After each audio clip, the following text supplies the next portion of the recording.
Hello दोस्तों, तो again आप लोगों का यूनिकिसी सेंटर में स्वागत है। तो जैसे कि आप लोगों को पता था कि हमारी जो हमने सिलेबस की पूरी वीडियो देखी थी, सिलेबस को मैंने आपको बता दिया था। और इसके अलावा हमने एक ज़बरदस्त जो टॉपिक को क्रिएट किया था आप लोगों के लिए, मैंने एक वीडियो अपलोड की थी कि हम इकोनॉमिक्स में 95 कैसे स्कोर कर सकते हैं और कम समय में। तो वो सारी चीज़ें, लेकिन देखो वो एक अलग बात है। अब हमें समझना ध्यान से कि हमें कहने की बोर्ड में, तो बोर्ड में सिर्फ आप 10, 15, 20, 50 बच्चे एग्ज़ाम नहीं देंगे। इकोनॉमिक्स का पेपर एक ही होगा, लेकिन उसी पेपर को क्या होगा कि एक बच्चा क्या होगा कि उसमें से 95 भी स्कोर करेगा, एक बच्चा 60 भी होगा, एक 50 की कैटेगरी में भी आएगा। तो अलग अलग कैटेगरी के बनते हैं। अब ये सारे डिपेंड किस पे करता है? तो ये बच्चे के डिपेंड करता है कि बच्चे ने प्रिपरेशन किस प्रकार से की, उसके पास क्या क्या स्ट्रैटेजी थी, या फिर उन्होंने ऐसा नहीं बस बुकें पढ़ लिए, फिर जो उन्होंने स्कूल वगैरह में जो उन्हें लिखवाया गया था वो नोट्स उन्होंने पढ़ लिए। तो ये सारी की सारी चीज़ें क्या होती है वहाँ पर ऑब्जर्व की आती है। तो फाइनली मैं इस वीडियो में आप लोगों को बता दूंगा कि हमारी जो वो चीज़ें टारगेट करने के लिए कि हम किन किन चीज़ों को ध्यान में रखना होगा, और हमारा एक प्लानिंग मतलब एक ब्लूप्रिंट की तरह हमें करना सारी चीज़ों पे काम करना पड़ेगा।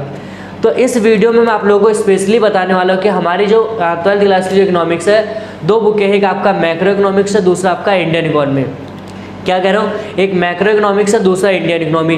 तो मैंने यहाँ पर फर्स्टली क्या कहता है कि हम जो हमारी जो लेंथ वाली जो बुक है, मतलब दोनों में से 40-40 आ रहे हैं, लेकिन बट क्वेश्चन यहाँ पर ये क्रिएट होता है कि जो आपका थ्योरेटिकल वाला पार्ट है वो ज़्यादा हमें अच्छे से कवर होना चाहिए, उस पर ज़्यादा हमें क्या करनी है, कमांड करनी है। क्यों?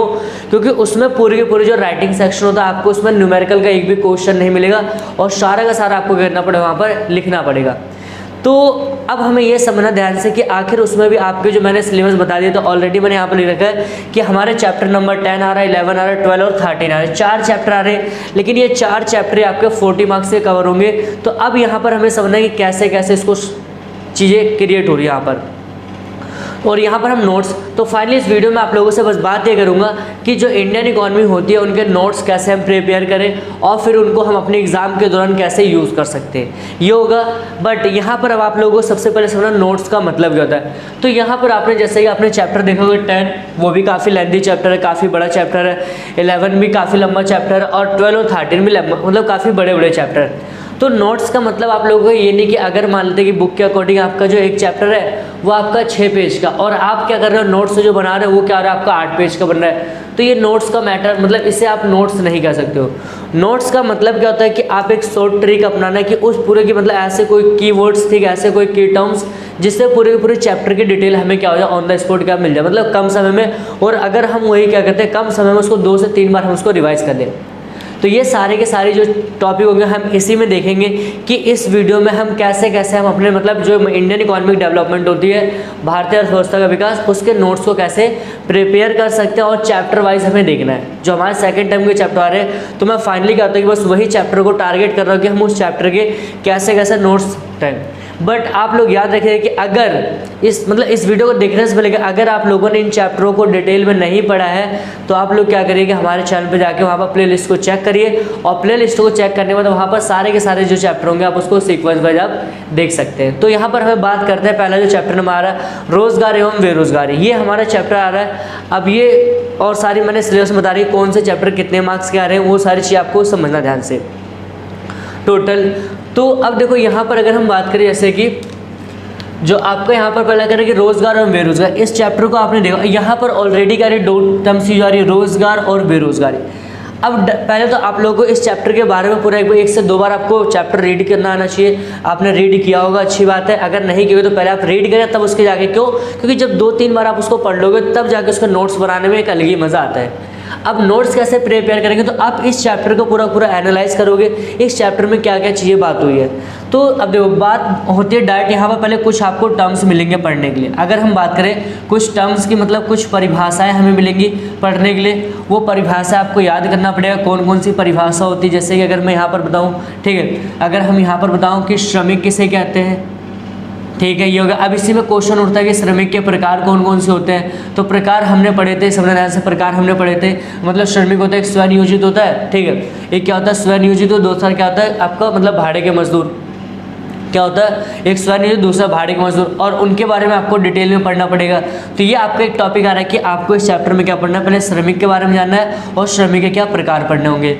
उसके बाद आता है कि जो आपका दूसरा जो टॉपिक होता है कार्यबल, कार्यबल किसे कहते हैं, फिर आपका आता है श्रम बल किसे कहते हैं, श्रम बल किसे कहते हैं, और फिर आपका आता है क्या है, श्रम बल हो गया, और फिर आपका आता है मतलब सहभागिता दर किसे कहते हैं, ये सहभागिता दर हो गया, ठीक है। और फिर आपका एक जो यहाँ से टॉपिक आता है श्रम आपूर्ति, क्या होता है, श्रम आपूर्ति। अब ये तो ये देखो, ये आपके क्या होता है कि स्टार्टिंग में हमें समझना है कि इन छोटे छोटे कीवर्ड्स को पकड़ना है ताकि हमें चैप्टर के बारे में एक इंट्रोडक्शन अच्छा से पता हो।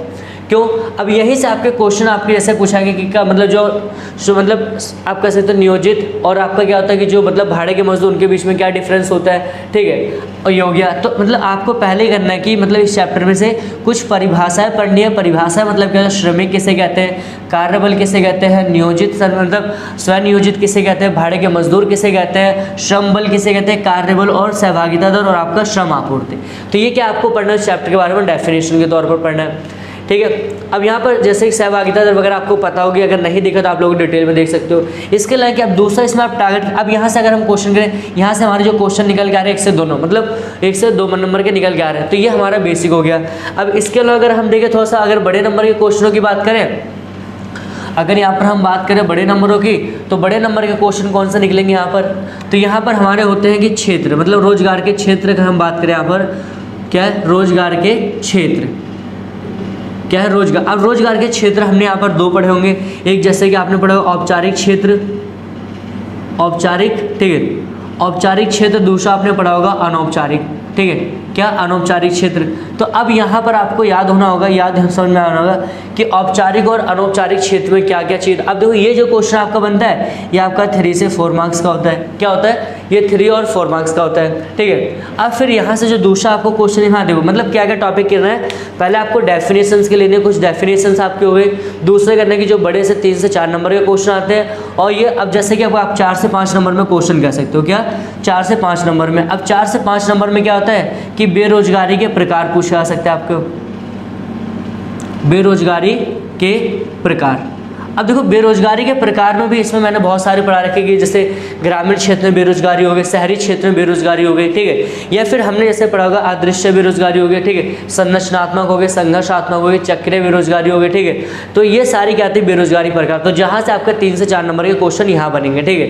अब ये चीज़ हो गई, ठीक है। इसके अलावा अब देखो यहाँ पर क्या होता है, ये हो गया आपको बेरोजगारी। अब फिर सेकंड क्वेश्चन आपको जो इसमें लास्ट वाले टॉपिक में इसमें कवर करना है, वो क्या कवर करना है, तो वो हमें यहाँ पर देखना है। जैसे कि अगर मैं बताऊँ यहाँ पर बेरोजगारी के क्या कारण, जो सबसे इंपॉर्टेंट क्वेश्चन क्या है, बेरोजगारी के कारण, क्या करना है, बेरोजगारी के कारण। तो यहाँ पर बेरोजगारी के जो कारण पढ़ोगे तो आपका वो मतलब 4 से 5 नंबर का वो बन जाएगा बेरोजगारी के कारण, और फिर इसी में आप क्या ऐड कर दीजिए, मतलब बेरोजगारी को दूर करने के क्या उपाय है, ठीक है। इसके अलावा क्या होता है कि यहाँ पर अब जब ये आप टॉपिक पढ़ोगे तो यहाँ पर टॉपिक में कुछ डेटा यूज़ होगा, तो क्या होगा, यहाँ पर कुछ डेटा यूज़ होगा। डेटा यूज़ करने के लिए क्या करना पड़ेगा, आपको कुछ थोड़ा सा रिसर्च करनी पड़ेगी, आप थोड़ा सा मतलब ये फिर आप कह सकते हो सैम्पल पेपर वगैरह का भी आप यूज़ करके यहाँ पर क्या कर सकते हो, आप डेटा को कलेक्ट कर सकते हो, ताकि आपका जो आंसर हो, आंसर के अंदर एक क्लैरिटी होनी चाहिए। क्लैरिटी होने के साथ साथ में कि जो आंसर आपका होना चाहिए काफ़ी क्लैरिफिकेशन उसमें होनी चाहिए, ठीक है। तो ये आपको मतलब रोजगार बेरोजगारी के मेन पहला क्या टॉपिक बनाओगे, डेफिनेशन को लेके, ठीक है। डेफिनेशन से फिर 3 से मतलब जैसे कि औपचारिक अनौपचारिक क्या होता है, ठीक है, और फिर आपका जैसे क्या आता है उसमें बेरोजगारी के प्रकार, और फिर आपका बेरोजगारी का मतलब 4 से 5 टॉपिक अगर आप टारगेट करते हो तो ये चैप्टर आपका ऑलरेडी क्या हो जाएगा, क्लियर हो जाएगा, क्या हो जाएगा, ऑलरेडी क्लियर हो जाएगा, ठीक है। तो अब हमारा जो चैप्टर नंबर है वो सेकंड चैप्टर नेक्स्ट उठाते हैं। ये हो गया। अब देखिए चैप्टर दूसरा क्या करें हमारा, आधारिक संरचना, ठीक है, इंफ्रास्ट्रक्चर वाला आपका जो करे, तो आधारिक संरचना। अब यहाँ पर इस चैप्टर दो, हर एक चैप्टर की शुरुआत भी क्या होती है उसकी डेफिनेशन से। तो फर्स्ट ऑफ ऑल क्या करना है कि अगर इस चैप्टर की मैं बात करूँ तो पहले क्या चीज़ तैयार करनी है आपको, इसकी डेफिनेशन, क्या तैयार करनी है, इसकी परिभाषा। और आप लोग याद रखिए कि जब आप परिभाषा को पढ़िए तो आपको परिभाषा बिल्कुल एग्जैक्ट याद होना चाहिए। ऐसा नहीं आपको उसमें भी बना के लिख रहे, सर हम बना के लिख दें, बना के नहीं होता। इकोनॉमिक्स की ऑलरेडी क्या होती है, अपनी एक लैंग्वेज होती है और उस लैंग्वेज को ही फॉलो करना पड़ेगा हमें। क्यों? क्योंकि हमें अगर अच्छा स्कोर करना हो तो हमें लैंग्वेज को फॉलो करना पड़ेगा। दूसरा क्या इस चीज़ का आता है कि यहाँ पर प्रकार। अब प्रकार मैंने आप लोगों को ऑलरेडी पढ़ा रखा कि आधारिक संरचना 2 प्रकार की होती है। अब जैसे कि मैं यहाँ पर बात करूँ, पहले क्या होता है आर्थिक और दूसरा क्या होता है सामाजिक। क्या होता है सामाजिक। अब इसमें उदाहरण आप लिख सकते हैं जैसे कि बैंकिंग वगैरह हो गई, ठीक है, बैंकिंग हो गई, यातायात हो गया, यातायात हो गया, ठीक। और फिर यहाँ पर आप बीमा वगैरह, लेकिन इसमें क्या हो सकता है, आप इसमें स्वास्थ्य कह सकते हो, यहाँ पर शिक्षा कह सकते हो, ठीक है, क्या शिक्षा, तो शिक्षा हो गया। और फिर यहाँ पर आप कह सकते हो आवास वगैरह। तो ये क्या होंगे, मतलब ये प्रकार के उदाहरण हैं, ठीक है। अगला जो यहाँ पर सबसे इस मतलब स्टैंडर्ड, ये तो आपके 1 नंबर के। अरे अगर यहाँ पर प्रकार की बात करें, ये आप 2 से 3 मार्क्स में आप समझ लें कि यहाँ पर अगर आपका टॉपिक ये क्या होता है, ये पूछा जा सकता है, क्या हो सकता है, टॉपिक पूछा जा सकता है। इसके अलावा क्या है कि हमें यहाँ पर समझना आधारिक जो संरचना होती है, ठीक है, उसकी विशेषताएँ क्या है, हमें उसकी विशेषताएँ पढ़नी पड़ेगी। तो आधारिक संरचना का मतलब आपको सिंपली बातें पता होगा कि मतलब जैसे कि गांव वगैरह आपने देखा, सड़क वगैरह हो गई, यातायात वगैरह, ये सारी क्या होती है, उचित सुविधा होनी चाहिए, तो वो क्या कहलाएगा, आपकी आधारिक संरचना, ठीक है। ये हो गया। तो आपने विशेषता वगैरह पढ़ ली, ठीक है। तो विशेषता पढ़ने के बाद आप जब ये टॉपिक को देखो, तो इसके अलावा आपको फिर इसमें फिर कुछ जैसे आगे चल के पढ़ोगे तो यहाँ पर आता है कि ऊर्जा वगैरह के स्रोत क्या होते हैं, परंपरागत स्रोत क्या होते हैं, ठीक है। कौन से, अगर हम यहाँ पर बात करें, परंपरागत स्रोत हो गया, ठीक है, परंपरागत स्रोत। और फिर आपका कह सकते हो गैर परंपरागत स्रोत, ये हो गया, ठीक। और फिर यहाँ पर शक्ति सृजन की चुनौतियाँ, शक्ति सृजन की चुनौतियाँ हो गई, ठीक है, ये हो गया। तो और इसके अलावा फिर आप देखो, ये तो हमारा क्या मतलब, अगर ये सारा टॉपिक देखोगे तो वैसे आधा दो रूप में, एक तो ऊर्जा के रूप में हो जाएगा, ठीक है, ऊर्जा के रूप में। दूसरा अगर हम बात करें इसी टॉपिक में, हमें पढ़ना स्वास्थ्य को लेकर, क्या पढ़ना है, स्वास्थ्य को लेकर। तो अब स्वास्थ्य को लेकर मतलब क्या होता है कि आज के समय में भारत में स्वास्थ्य की चुनौती है क्या, तो एक यहाँ पर आपका आता है वैश्विक रोग, ठीक है, वैश्विक रोग वृद्धि, WV हम इसे कहते हैं, बर्डन वगैरह। तो वो सारी चीज़ आप इसमें कवर करना। और फिर कहता है कि आज के समय में क्या भारत में स्वास्थ्य को उभरती चुनौती है, तो इसको टॉपिक को आपको मेन टॉपिक आपको जो यहाँ से उठाना है ऐसे करें, ताकि आप उसको कीवर्ड्स को याद रखिएगा, तो आप किस प्रकार से बना सकते हो, तो ये चलना होगा। और फिर हम देखते हैं चैप्टर नंबर हमारा जो नेक्स्ट आता है, चैप्टर नंबर 12। तो वो हमारा क्या आता है कि पर्यावरण एवं धारणीय विकास, क्या हो रहा है, पर्यावरण एवं धारणीय विकास हमें पढ़ना, पर्यावरण कैसे कर सकते हैं, ठीक है। तो अब देखो उसमें पर्यावरण, तो सबसे पहले हमें पर्यावरण को क्या समझना, उसकी परिभाषा को, क्योंकि उसको देखो चैप्टर का बेस आपको याद होना चाहिए। फिर उसके बाद आप पर्यावरण पढ़ लिया, तो पर्यावरण की क्या होती है, विशेषताएँ, क्या होता है, पर्यावरण की विशेषताएँ, ये आपने पढ़ लिया। अब देखो इनका अगर आप थोड़ा सा पॉइंट आप भूल जाते हो तो करें डेफिनेशन याद रही, लेकिन इनके आप क्या कर सकते हो, इनके जो कीवर्ड्स होते हैं, जो हेडलाइंस होती है, आप उनको लिख सकते हो, ताकि आपको वो पॉइंट करें याद। क्योंकि जब आपका देखो, अब अगर मानते हैं पर्यावरण वाला जो चैप्टर बुक में वो 5 से 6 पेज का, लेकिन आपने क्या किया, अपने इस प्रकार से आपने शॉर्ट टिक्स अपना के, मतलब उसमें क्या होता है कि मतलब टू द पॉइंट आपने बनाया उसमें कि जो मेन हेडिंग होती है आपने उसको बस यहाँ पर लिखा, उसको याद हो, और एक्सप्लेनेशन आपने अच्छे से पढ़ रखी है, तो आप उसको निकाल लियोगे, ठीक है। और फिर उसके बाद आता है पर्यावरण के कार्य कह सकते हो, ठीक है, या पर्यावरण के यहाँ पर क्या होता है, महत्व। और सबसे इंपॉर्टेंट जो क्वेश्चन आपका पर्यावरण से ये बन सकता है कि पर्यावरण के क्या महत्व है, ठीक है। तो पर्यावरण को लेकर ये पढ़ना है। अब देखो इसी में थोड़ा सा आपको पढ़ना क्या है कि पर्यावरण का मतलब प्रदूषण के कारण कह सकते हो, इसी टॉपिक में आ जाएगा, प्रदूषण के कारण, ठीक है, कि पर्यावरण जो प्रदूषण उसके क्या कारण हो सकते हैं, ठीक है। और फिर आप कह सकते हो प्रदूषण के प्रकार, ठीक है, प्रदूषण के प्रकार। तो ये आपके देखो प्रकार हो गए, ठीक है। ये फिर आप कह सकते हो पर्यावरण संरक्षण के उपाय, आप कह सकते हो यहाँ पर संरक्षण के उपाय, ठीक है। तो ये कैटेगरी आपको बनानी, देखो ये कैटेगरी बनानी है आपको, जो टॉपिक किसको कवर करना है, पर्यावरण को, किसको करना है, ये पर्यावरण को कवर करने के लिए आपको ये सारे टॉपिक आपको पढ़ने पड़ेंगे। यहाँ तक समझ रहा है। अब प्लस यहाँ पर क्या आता है कि अगर पर्यावरण पर बात करें, यहाँ पर दूसरा टॉपिक क्या ऐड हो जाता है आपका, धारणीय विकास का। कौन सा होता है, धारणीय विकास, जो कि बहुत इंपॉर्टेंट क्वेश्चन है। तो यहाँ से आपको मैं कह रहा हूँ इस क्वेश्चन का बहुत अच्छे से प्रिपेयर कर लीजिए, ठीक है। और आपका आता है धारणीय विकास। तो धारणीय विकास में हमें क्या देखना है, तो धारणीय विकास में सिर्फ पहले हमें उसकी क्या परिभाषा देखनी होगी, क्या होगी उसकी परिभाषा। जो दूसरा आपको उसके आती है धारणीय विकास की विशेषता देखनी होगी, या फिर आपका तो विशेषताएं वहाँ आ गई, ठीक। तीसरे कहते हैं धारणीय विकास को प्राप्त करने की रणनीतियाँ, ठीक है, प्राप्त करने की रणनीति। आप यहाँ लिख सकते हो क्या, प्राप्त करने की रणनीति, प्राप्त करने की रणनीतियाँ, ठीक है।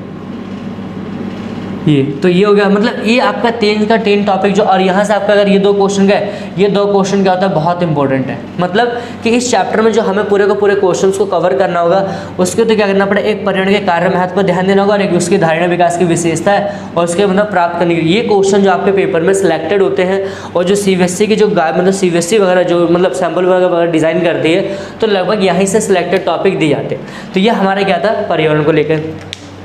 अगर हम चलते हैं दूसरे टॉपिक में, जो हमारा चैप्टर नंबर क्या है लास्ट है, तो उसमें हमें देखो थोड़ा सा, और ये जो चैप्टर आपका ये वाला है ये टोटल आपका 6 मार्क्स का कवर होता है। तो इसमें क्या क्या चीज़ होती है, चैप्टर थोड़ा सा पहले लेंथी है, तो आप अब हमें ऐसा नहीं कि लेंथी होने के कारण इसे हम इग्नोर कर दें, नहीं, इसमें क्या क्या टॉपिक को हमें देखना है वो समझना ध्यान से।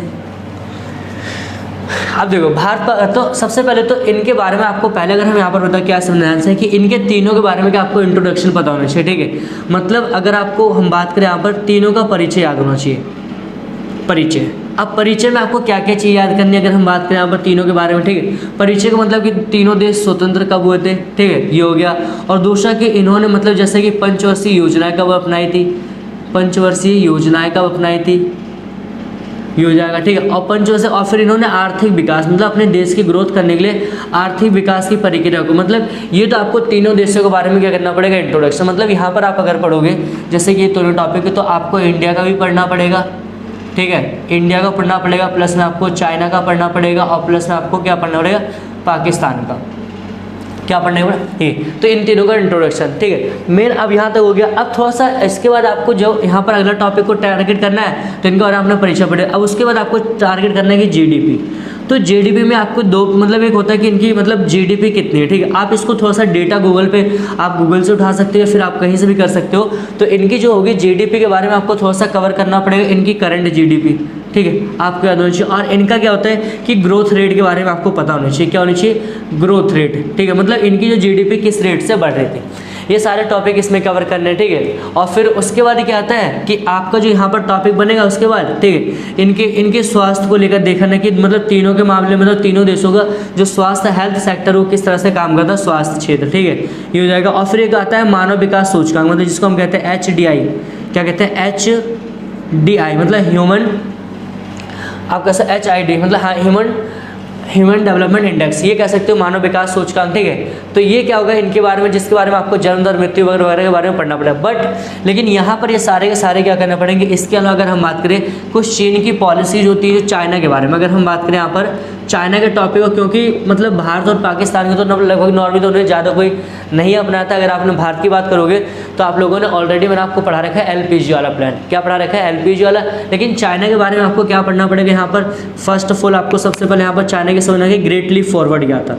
तो अगर मैं यहाँ पर बना दूँ जैसे GLF, ठीक है, GLF जिसको हम 1958 में क्या चाइना ने अडॉप्ट किया था, ठीक है, ये GLF क्या था। और उसके बाद हमें इसके चीन के बारे में पढ़ना है SEZ, ठीक है, स्पेशल इकोनॉमिक जोन क्या होता है ये पढ़ना होगा, ठीक है। और तीसरा हमारे को पढ़ना होगी वन चाइल्ड पॉलिसी, ठीक है, चाइल्ड पॉलिसी, ठीक, ये हो जाएगा। तो ये किसके बारे में होगा, चाइना के बारे में। और भारत के बारे में ऐसा कोई स्पेशल था नहीं, ठीक है, ये सारे मतलब जो चीन के बारे में। और यहाँ से भी आपके जो इंपॉर्टेंट टॉपिक है कि यहाँ से आपके जो क्वेश्चन एक आध आपके निकल सकते हैं, ठीक है। अब देखो प्लस ये हो गया। अब मतलब आपको एक तरीके से पढ़ना होगा ताकि आपको मेन में कि हाँ आपने ऐसा ऐसा करके स्टेप बाय स्टेप पहले आपने डेफिनेशन उनके बारे में बेसिक चीज़ें पता है, ठीक है, फिर उनके जो बड़े क्वेश्चन, अब ये देखो ये सारे क्या हैं जो बड़े क्वेश्चन है, ठीक है। अब उसके बाद अगर हमें और क्या चीज़ पढ़ना होगा, ठीक है, अब हम कह सकते हैं कि इनका मतलब कैसे भारत और पाकिस्तान के कैसे एक मतलब समान सफलता है, आपका कैसे तो समान सफलता है, ठीक है, क्या पढ़ते हो, समान सफलता होगी। और फिर आपका दूसरा कैसे पढ़ सकते हो, अब सामान मतलब आप कह सकते हो सामान विफलता है, कि दोनों मतलब भारत और पाकिस्तान कहाँ पर मतलब विफल हुए थे। विफल का मतलब कि फेलियर को ये हो गया, ठीक है। अब हम कह सकते हैं कि जो भारत है, ठीक है, वो पाकिस्तान से किन क्षेत्रों में आगे, ठीक है, भारत, ठीक है, पाकिस्तान से, ठीक है, किन क्षेत्रों में, ठीक, आगे, किन क्षेत्रों में आगे, ये आपको पढ़ना पड़ेगा। उसके अलावा हमें क्या टॉपिक को देखना है, ठीक है, उसके अलावा अगर हम यहाँ पर बात करें, ठीक है, उसके अलावा हमें यहाँ को समझना ध्यान से कि चीन मतलब जो पाकिस्तान और भारत से किन क्षेत्रों में आगे, ठीक है, पाकिस्तान भारत से, ठीक है, किन क्षेत्रों में आगे है, क्या है, किन क्षेत्रों में आगे, ये हमें टॉपिक देखना पड़ेगा, ठीक है। इसके अलावा अगर हम बात करें चाइना, मतलब अगर हम बात करें यहाँ पर कि चाइना, या फिर आप तीनों का अगर यहाँ पर तीनों देशों का तुलनात्मक अध्ययन करना होगा, बड़ा जो क्वेश्चन सबसे बड़ा क्वेश्चन जो आता है तीनों देशों का, ठीक है, तीनों देशों का